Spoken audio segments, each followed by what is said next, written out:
Bonjour à tous, me voilà de nouveau parmi vous, enfin, de nouveau ici dans cet espace. Euh, voilà, de retour en France. C'est mon premier week-end sans les enfants, je profite. Et dans ces énergies du renouveau de Pâques, voilà, je pense qu'il est temps que je fasse un retour sur notre voyage qui a été vraiment très riche. Alors, on a fait des rencontres incroyables, des Français, mais pas que. Voilà, on a parlé anglais, espagnol, euh, les enfants aussi. Les enfants ont appris à nager dans les sources chaudes de Zoujar.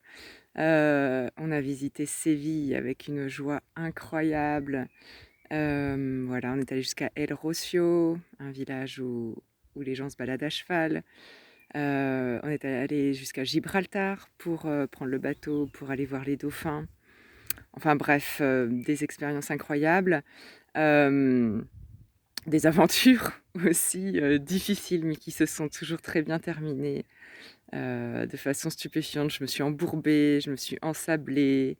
Qu'est-ce qu'on a fait d'autre? Un coup, je suis restée bloquée sur une pente trop raide. Le camping-car voulait plus monter, mais ça descendait trop pour que je descende comme ça, toute seule avec les enfants dedans.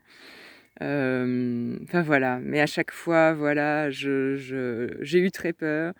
J'ai demandé de l'aide, j'ai soufflé un coup et des gens sont arrivés et ça s'est toujours bien terminé en fait. Voilà, donc c'est vraiment le passage de la frontière a été difficile, j'avais très peur. Et en fait, au bout de quelques jours, ça s'est complètement ouvert et je me suis rendu compte que je pouvais me débrouiller dans un pays étranger, dans une langue étrangère. Voilà, qu'on pouvait trouver des endroits où on était bien de la même manière, profiter de la vie comme on faisait en France. Et du coup, il y a vraiment quelque chose d'énorme qui s'est ouvert, du genre, waouh, mais en fait, je peux vivre partout. Je me sens bien et en sécurité partout. Je suis capable de me débrouiller. Je peux choisir de rester dans cette ville-là si j'ai envie et je vais construire autour, quoi. Et donc, ça a été un sentiment assez incroyable de liberté. Et puis, on a continué à expérimenter, voilà, notre voyage. Et au bout d'un moment, je me suis dit: «OK, ben, je peux vivre partout, mais du coup, où est-ce que j'ai envie d'être? Où est-ce que j'ai envie d'être?» Et c'était du coup ça m'a un peu suivi tout le long du voyage, hein, pendant quelques mois, en ne sachant pas trop ce qu'on allait faire, au retour en France parce que les projets ont pas mal bougé. On devait s'installer dans un écolieu dans le Morvan, puis finalement, j'avais plus du tout envie de ça, hein. Une fois qu'on est parti, j'avais envie de continuer cette vie-là. Voilà, j'avais, pas forcément envie de me poser.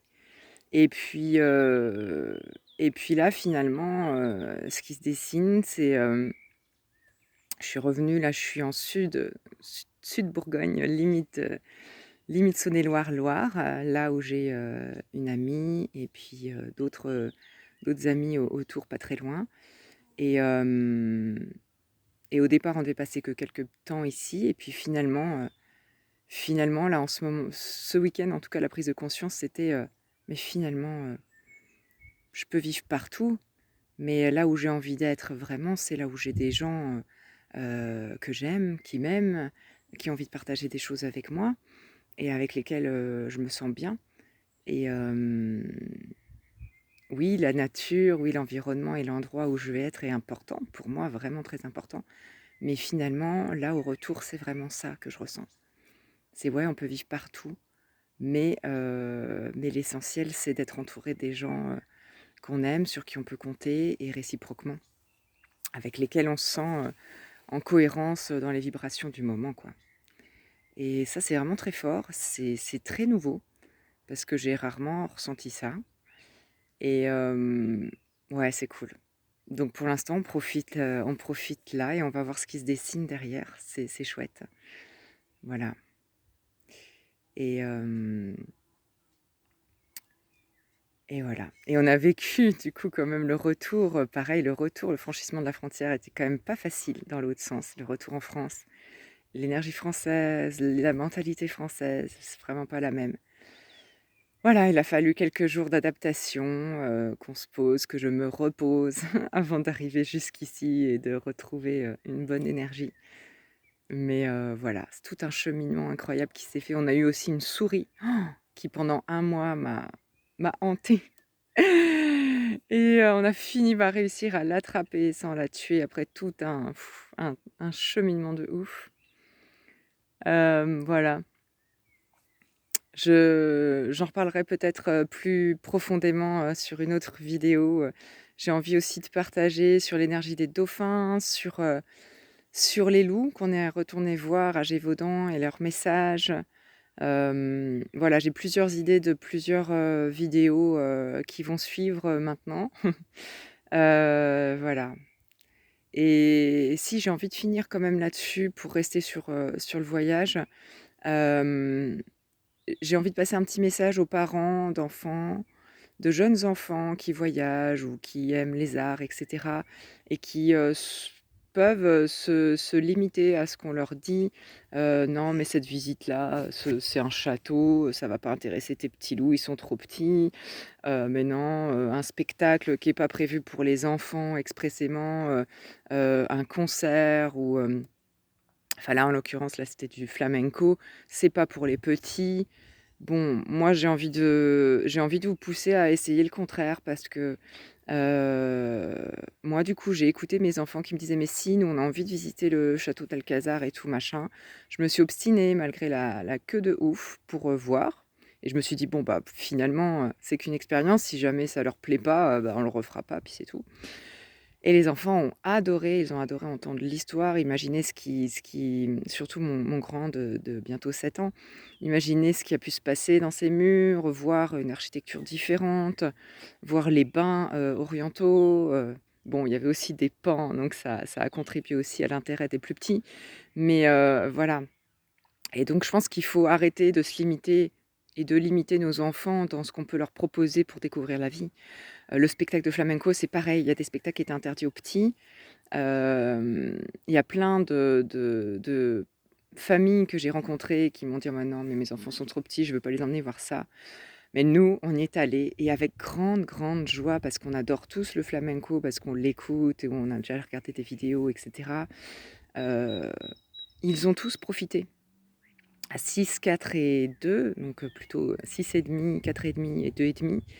Et ils ont tous profité chacun à leur façon. Quand le spectacle a commencé, donc il y avait guitare, chant et danse flamenco, c'était vraiment assez complet.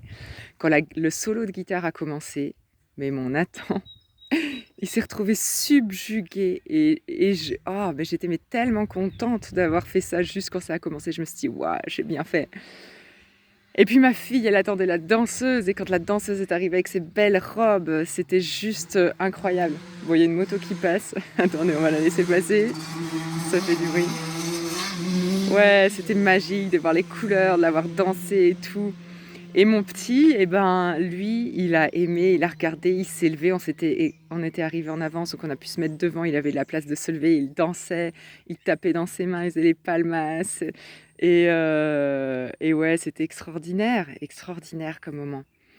Et pourtant, pour y aller, on a dû marcher beaucoup parce qu'on ne pouvait pas se garer forcément à Séville en camping-car à côté, donc on a marché beaucoup, en y allant, en revenant, alors que la nuit tombait, mais c'était une expérience incroyable. Les enfants ont adoré.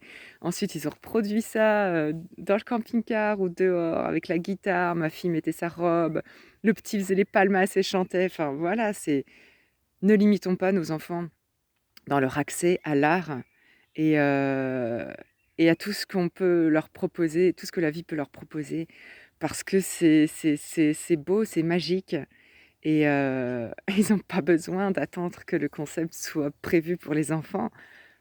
L'art en général et la beauté, ça leur est accessible à tout âge et encore plus à leur âge, je crois. Quand je vois comment on a partagé ça tous ensemble, c'était, voilà.